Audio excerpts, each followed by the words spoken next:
Hey. Good evening, everybody. Good evening. I'm, is this a toast or is this? It's a toast, okay. Toast. I'll be very brief. And I want to say that Candace is my first daughter.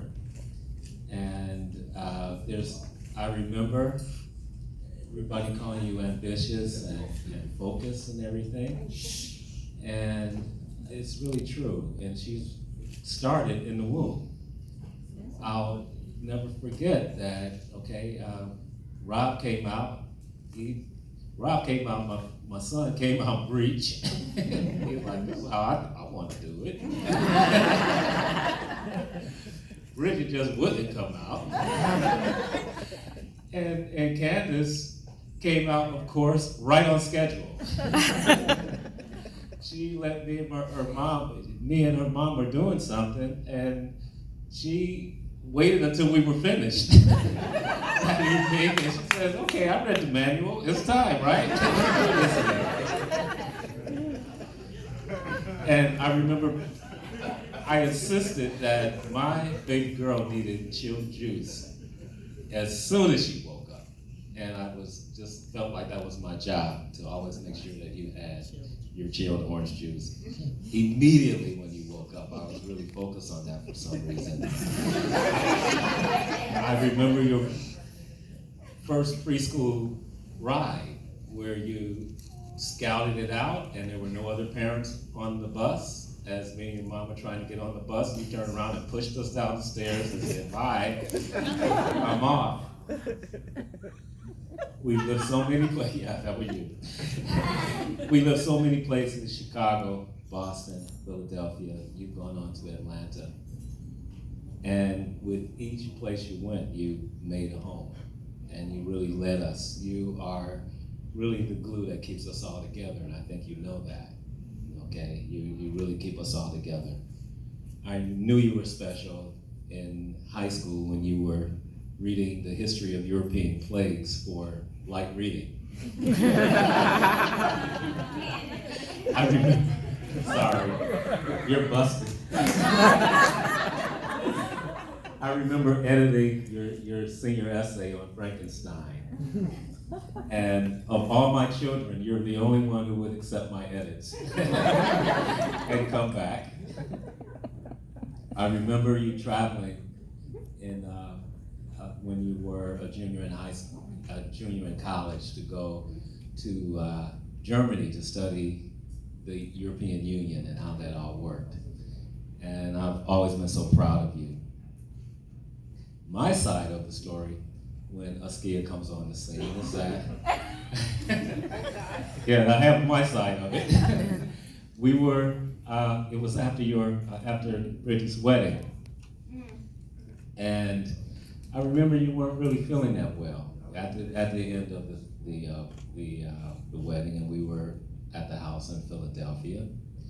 And I was out back with my nephew Jeremy, and we were just kicking it, having a good time, talking about the wedding and just how much fun we had.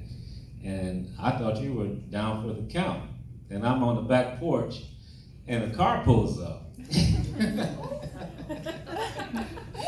I'm like, where's she going? It's real, like, who that? And then they on the curb, and I'm on my back porch, and Skid Jones, you know, he's a very, very, very mannerable young man. He said, hey, Mr. Ramsey, how you doing? And Candace, hey, Daddy, remember that Skid? Wait. And the way my house is, I couldn't get out of the house because and the next thing you know, they were driving down the street. I said, wait a minute, it's midnight. What's going on here? Okay. And then I knew that Askia was on the scene. Askia, I know the rest is history. I want to say, sir, well, of course, my darling Candace has always been my princess. And of all my children, I think she shares my kind of intellectual side that we. Y'all heard that. You know, I work with my daughter. We're music partners, and my son is my best friend. And I just adore being your father. I adore everything you're about. I adore your ambitions. I adore that you have a million hairstyles. I just think that you are an amazing person, and it's just amazing being your father. I'd like to say to Askia that I could not even dream up a more perfect mate for her. I really, truly respect your father, how much he absolutely adores you. And it's just so touching to see a father look at his son. Where are you, Brother Brown? Hey, man. I mean, this is, when I first met you, the first thing you were expressing to me is how much your son meant to you. And that really moved me to know that you are held in such high esteem by your father. That's a really strong statement for a man to make. And I really respect that. That means that you are somebody, okay? I really respect that you asked for my daughter's hand and how you and I, first bonded over some things. And you always came to me straight up man to man. And I want to credit your father for that. That's somebody I can trust with my daughter. First of all, I trust her immensely. I trust her judgment, and I know that she has always, if you weren't rising to the occasion, she wouldn't even bring you around. And I know that. She told me that. She said, if you meet somebody, it's because they passed the first test. If you don't meet them, why even waste your time?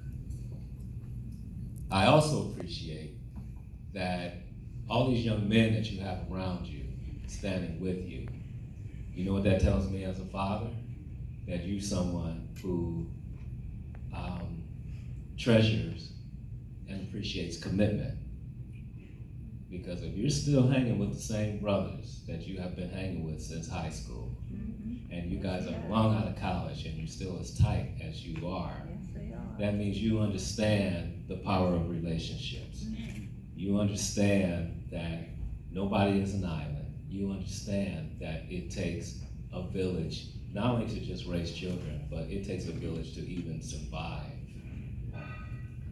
And now that you guys are married, it is a real relief to me because I know that someone is going to be taking care of Candace, and me and Kelly can be off doing whatever we want to do.